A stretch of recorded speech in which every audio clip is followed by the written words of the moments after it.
forgotten town with too many secrets. A crumbling church hides a door to madness.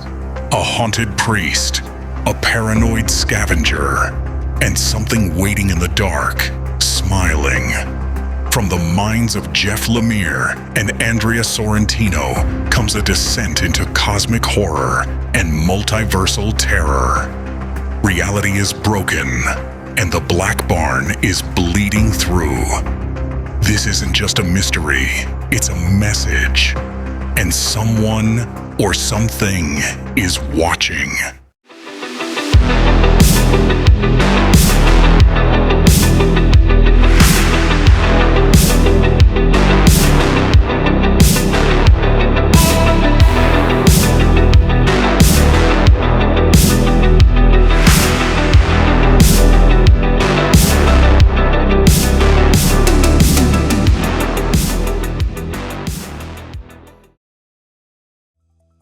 Thorne Bishop here for Top Secret Inc.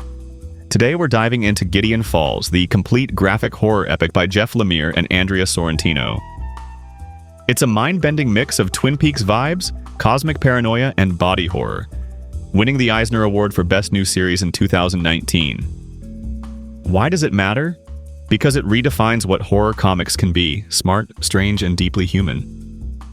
Alright, file this under. Psychological horror meets cosmic dread. Gideon Falls kicks off with two separate storylines that feel like alternate realities crashing toward each other.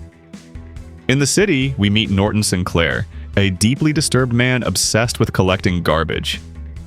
But this isn't your average hoarder story. Norton believes the trash he's collecting is tied to an evil force lurking behind reality. Meanwhile, out in a rural town called Gideon Falls, a disgraced priest named Father Wilfred is assigned to replace a recently deceased clergyman, only to stumble on a murder mystery and a dark legend tied to something called the Black Barn. As both men try to piece together what's happening, that's when things get seriously unhinged. The Black Barn, this ominous, otherworldly structure, starts appearing in both their lives. It's like a haunted house if it were built by Lovecraft and designed to mess with your soul. People who see it either vanish, go mad, or end up dead. Norton's therapist thinks he's delusional, but the evidence starts piling up that something supernatural is bleeding into the world. Meanwhile, Father Wilfred begins to uncover a conspiracy that links the town's twisted history, his own traumatic past, and the terrifying reality that the Black Barn has shown up across centuries. As the timelines twist, Norton and the priest find out they're not just experiencing the same threat. They're actually connected in ways neither of them understands. The comic dives deep into multiverse territory, revealing that Gideon Falls exists in multiple versions of itself, like overlapping dimensions. The Black Barn is a kind of interdimensional parasite, infecting minds, warping reality, and feeding off fear. And somewhere inside that hellish structure is a masked figure known only as the Smiling Man, a being that makes Pennywise look like a party clown.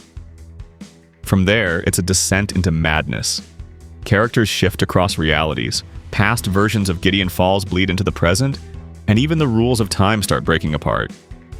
Norton and Father Wilfred must confront who they really are and what role they play in the Black Barn's long apocalyptic game. The more they chase answers, the more reality splinters around them. And through all of it, the question becomes, is evil a place, a person, or an idea so powerful it infects everything?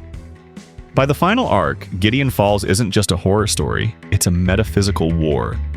Reality collapses into itself, truths are revealed, and the fate of every version of Gideon Falls hangs on one last stand. It's a showdown between fractured identities, corrupted worlds, and the raw concept of evil made flesh. And just when you think it's over, it's not. Lemire and Sorrentino don't just end the story. They leave you staring into the void, wondering what the hell you just lived through. Before we dive deeper into the mission, let's pull the files on the key players: heroes, villains, rogues, and wildcard operatives. This is the subject profiles. Norton Sinclair, the Broken Seeker. A troubled man scavenging the city for fragments of the Black Barn, convinced it holds the key to his shattered past. But is he a prophet or a patient lost in delusion? Father Fred, the reluctant exorcist. a tormented priest assigned to Gideon Falls after a scandal, only to be pulled into a nightmarish battle with evil far beyond the sins of men and the rules of the church. Dr. Shu, the rational witness. Norton's compassionate therapist who begins as a skeptic, but soon finds herself face to face with something science can't explain. She becomes one of the series' most grounded and brave voices. Sheriff Clara, the buried daughter. Strong, haunted, and relentless, she returns to Gideon Falls to investigate her father's death, only to dig up far more than family trauma. She uncovers layers of cosmic horror. The Laughing Man, the devourer of realities. A demonic force that wears faces, twists timelines, and spreads through worlds like a virus. It is the living darkness at the heart of the Black Barn, and it wants in. The Black Barn, the interdimensional catalyst. Not a person, but a character all its own. It appears, disappears, and leaves madness in its wake. The barn is a door, a trap, a puzzle, and maybe a god. Norton is broken, hyper-focused, paranoid, but empathetic. As pop cult notes, Norton is a more engaging character than Father Fred. Fred's faith and doubt clash as he uncovers his own hidden guilt. Clara, Chess, the Smiling Man. They come in later arcs and punch emotional weight and depth. Characters grow in cosmic-sized ways, yet stay relatable. That's rare in horror and worth praise. Lemire's writing is tight, elliptical, haunting. He doesn't over-explain. Sorrentino's art is a masterpiece.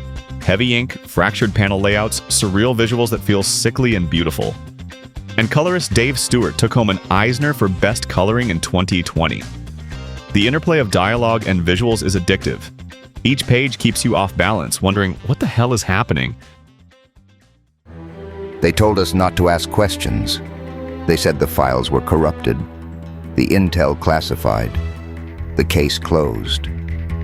But we kept digging. Welcome to Black Box Theories, where the facts don't add up, the coincidences aren't random, and the truth buried under layers of denial. Strap in, agent. You're not supposed to hear this. Theory number 1. The Black Barn is a sentient entity. Classification. Cosmic threat level. The Black Barn isn't just supernatural. It's alive. It manipulates time, space, memory, and even emotion.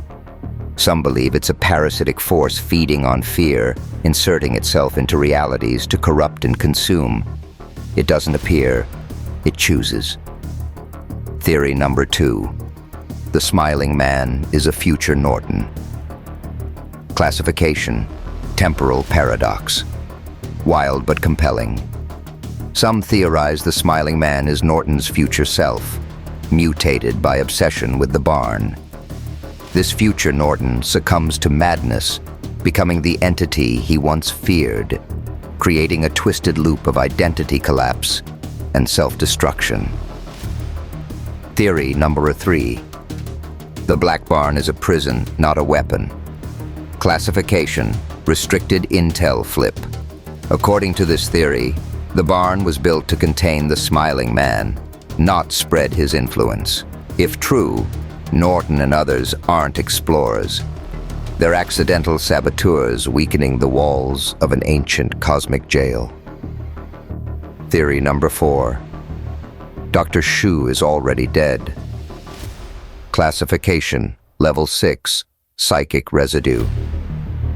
There's a haunting idea that Dr. Shu died early in the timeline.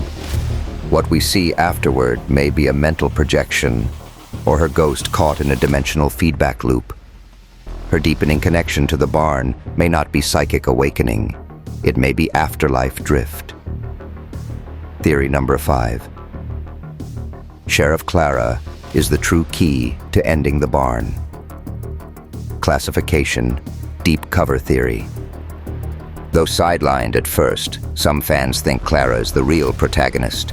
Immune to the barn's psychic manipulation and unbound by prophetic destiny, her grounded nature may be the barn's true weakness. She sees what others can't. Gideon Falls town is atmospheric. Crumbling homes, quiet woods, eerie vibes.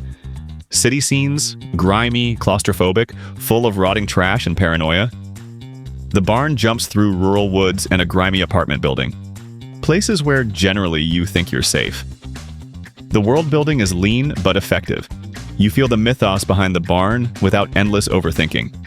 This is creeping dread, not gore for gore's sake. It blends Twilight Zone eeriness with cosmic uncertainty and personal horror. No jump scares, just heavy dread slowly building until you can't breathe. Everything aligns: story, pacing, visuals. It feels like horror in your bones. Identity, madness, faith. Madness as salvation. The barn is metaphor for fate, teleology, and unseen evil. Trash and remembrance. Norton's obsession asks, what do we discard under our feet, internally and externally? It's symbol-rich without being preachy. This is horror comics done as cinema, not slice and dice. It draws on Lynch, Lovecraft, cosmic horror, but feels completely original. In an era of superhero fatigue, Gideon Falls proved that horror comics can be the next big thing. Compared to Something is Killing, it's slower, cerebral, more haunting. Compared to Providence or Department of Truth, it's more visual and less encyclopedic. Compared to Bone Orchard, same creators, it's darker, more fractured, but shares the layered visuals. Some intel doesn't belong in the open. When a story gets too twisted, too dangerous, or just too damn weird, we file it under red. This is the red files: classified content, high-risk statistics, and the kind of secrets you don't unsee once exposed. Proceed with caution, agent. Red file number 1, the smile never fades. The smiling man was designed to look like he's enjoying your fear. Artist Andrea Sorrentino based his expression off distorted photos of real smiling corpses. Red file number 2, what's in the barn? Creator Jeff Lemire claims even he didn't know what the Black Barn truly was until halfway through writing the series.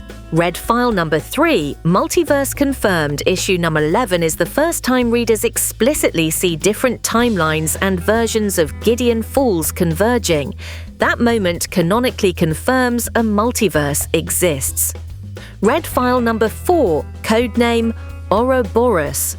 The series was internally referred to as Project Ouroboros during early drafts, symbolizing the cycle of fear feeding into itself. Red file number 5, Shattered Reality. Artist Andrea Sorrentino used photocopied glitches and shattered glass textures for layouts to simulate reality breaking apart.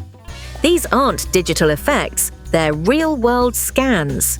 Red file number 6, Father Wilkins' Bible.